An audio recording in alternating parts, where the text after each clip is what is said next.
Hello students, welcome to English class 9th. I hope all of you are safe at home.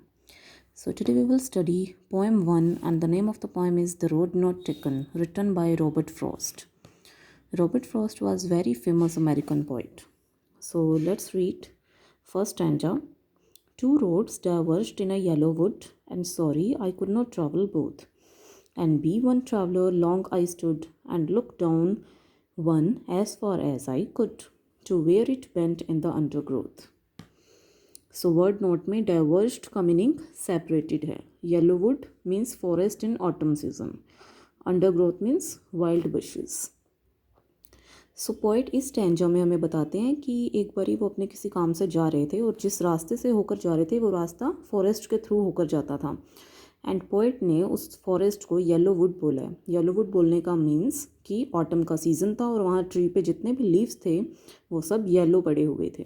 Okay, so poet कहते हैं कि जब मैं अपने किसी काम से जा रहा था तो मेरे सामने जो रास्ता आया वो टू रोड्स में डिवाइड था. मीन्स टू वे का सीन सामने था ऑथर के. And sorry I could not travel both. आप पोइट यहाँ पे रिग्रेट करते हैं. ओके, सॉरी मीन्स रिग्रेट करते हैं, वो बहुत दुखी हो जाते हैं एंड सोचते हैं कि मैं एक इंडिविजुअल होने के कारण उन दोनों रास्तों पे एक ही टाइम पे ट्रैवल नहीं कर सकता. And be one traveller long I stood and look down as far as I could. अब पोइट कहते हैं क्योंकि मैं वन ट्रैवलर हूँ यानी एक इंडिविजुअल हूँ, अकेला हूँ, तो मैं उसी रास्ते पे खड़ा होके जो दोनों रास्ते हैं उसमें से एक रास्ते को जितनी दूर तक मेरी नज़र जा रही थी मैं वहीं खड़ा होकर उसको देखता गया. और मैंने देखा वो जो रोड है जहाँ तक मैं देख सकता था वहाँ तक देखने के बाद वो रास्ता टर्न हो रहा था. और वहाँ पे क्या देखा उसने कि वहाँ पे अंडरग्रोथ थी यानी कि वाइल्ड बुशेस थी. Okay, this was your first stanza. Let's read second stanza.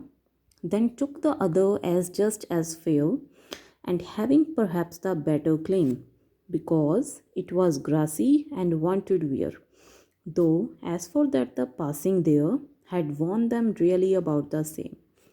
अब इस स्टैंजा में पोइट कहते हैं देन टुक द अदर कि मैंने फिर क्या किया, मैंने जो सेकंड रोड था, अदर मीन्स सेकंड.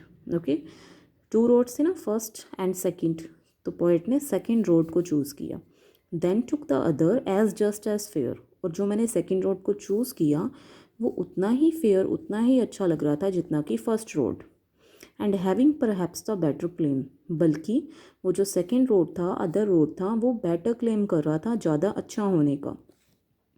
क्यों कर रहा था claim? Because it was grassy and wanted wear, क्योंकि वो बहुत ही ग्रासी था एंड वांटेड वियर था. वांटेड वियर मीन्स कि उस रोड को ज़्यादा यूज़ नहीं किया, वहाँ पे ज़्यादा लोग नहीं गए थे.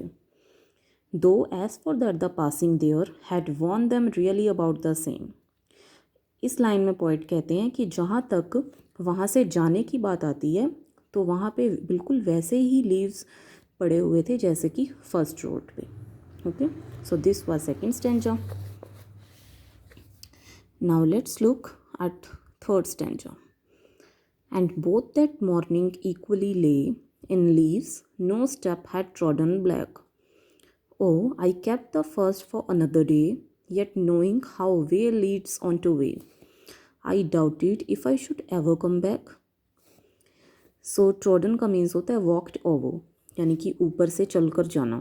ओके, अब इस स्टैंजा में पोइट कहते हैं कि उस मॉर्निंग में मैंने दोनों रोड देखे और दोनों ही रोड पे जो लीव्स बिछे हुए थे.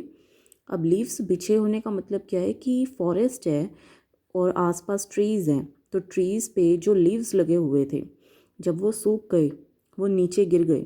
ओके, तो वो बिछ गए एक तरह से. ओके, सो ये एक मीनिंग है यहाँ पर. तो पोइट ने कहा कि दोनों रोड पर ही जो लीव्स हैं वो बिछे हुए थे और उन लीव्स के ऊपर से कोई भी नहीं गया था चलकर. अब ये पोइट को कैसे पता चलता है कि कोई भी नहीं गया था उनके ऊपर से? क्योंकि जो येलो लीव्स थे अगर उनके ऊपर से कोई चले तो वो क्रश हो जाएंगे, राइट, क्योंकि वो सूख चुके हैं. तो वो बिल्कुल फ्रेश लग रहे थे कि उनके ऊपर से कोई भी चलकर नहीं गया. Oh I kept the first for another day. तो पोइट ने कहा कि जो फर्स्ट रोड है वो मैंने किसी और दिन के लिए रख दिया.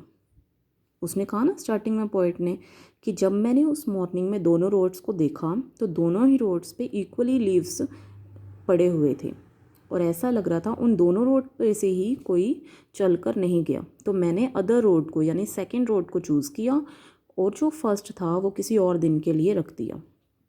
Yet knowing how way Leeds on two way. अब इस लाइन में पोइट कहता है कि मैं ये जानता हूँ किस तरह से एक वे दूसरे वे को लीड करता है। यहाँ पे वे का मीनिंग है डिसीज़न, कि कैसे हमारी लाइफ का एक डिसीज़न जो है वो दूसरे डिसीज़न को लीड करता है। एक डिसीज़न का जो रिज़ल्ट है वही दूसरा डिसीज़न बन जाता है, right. I doubted if I should ever come back. अब पोइट यहाँ पे कहते हैं कि मुझे थोड़ा डाउट भी है कि क्या मैं वापस आ भी पाऊँगा दोबारा से फर्स्ट रोड को एक्सपीरियंस करने के लिए। Okay, so this was third stanza. Now let's read fourth stanza. I shall be telling this with a sigh. Somewhere, ages and ages hence, two roads diverged in a wood, and I took the one less travelled by. So इस stanza में poet कहते हैं somewhere ages and ages hence means a long period of time, यानी कि अब वाले time से लेके कुछ सालों के बाद। ओके, तो मैं उस टाइम में किसी को बता रहा हूँगा विद अ साई, मतलब एक डीप ब्रीथ के साथ बता रहा हूँगा कि एक बार ही मेरे सामने एक ऐसी सिचुएशन आई कि मेरे सामने टू रोड्स थे और मुझे चूज़ करना था कि मुझे कौन से रोड से ट्रैवल करना है।